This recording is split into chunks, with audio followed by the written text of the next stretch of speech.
14 मई 1657 को पुरंदर किले में एक वीर बालक का जन्म हुआ। यह बालक आगे चलकर छत्रपति संभाजी महाराज के नाम से प्रसिद्ध हुआ। वे महान मराठा सम्राट छत्रपति शिवाजी महाराज और माता सईबाई के पुत्र थे। माता सईबाई का देहांत संभाजी के बचपन में ही हो गया।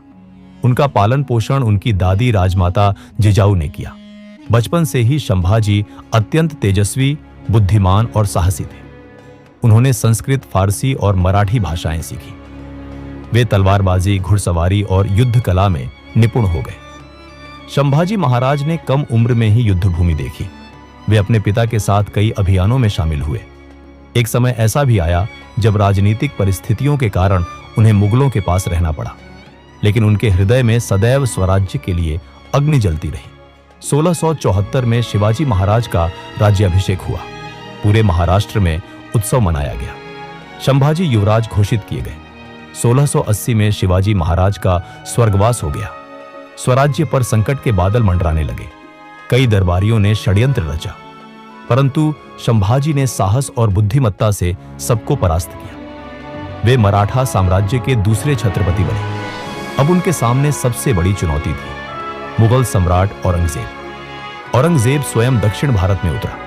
उसका उद्देश्य था मराठा साम्राज्य को समाप्त करना, लेकिन संभाजी महाराज ने उसे कड़ा मुकाबला दिया। उन्होंने कर्नाटक, गोवा और दक्कन में अनेक विजय प्राप्त की। मुगल सेना बार बार पराजित हुई। औरंगजेब क्रोधित और व्याकुल हो उठा। संभाजी केवल योद्धा ही नहीं बल्कि विद्वान भी थे। उन्होंने बुद्ध भूषणम नामक संस्कृत ग्रंथ की रचना की। 1689 में एक विश्वासघात हुआ। गद्दारों की सूचना पर मुगल सेना ने उन्हें संगमेश्वर में घेर लिया। संभाजी महाराज और उनके मित्र कवि कलश को बंदी बना लिया गया। औरंगजेब ने उन्हें इस्लाम स्वीकार करने का प्रस्ताव दिया, परंतु संभाजी ने दृढ़ स्वर में कहा, मैं अपना धर्म और स्वराज्य नहीं छोड़ सकता।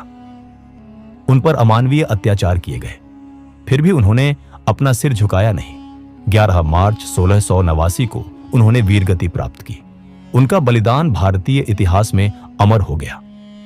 संभाजी महाराज ने सिखाया, धर्म, स्वाभिमान और स्वराज्य के लिए जीवन भी न्योछावर किया जा सकता है। उनकी वीरता ने मराठा साम्राज्य को और भी सशक्त बनाया। उनके बलिदान के बाद भी मराठों का संघर्ष जारी रहा। आज भी महाराष्ट्र में उनका नाम सम्मान और गर्व से लिया जाता है।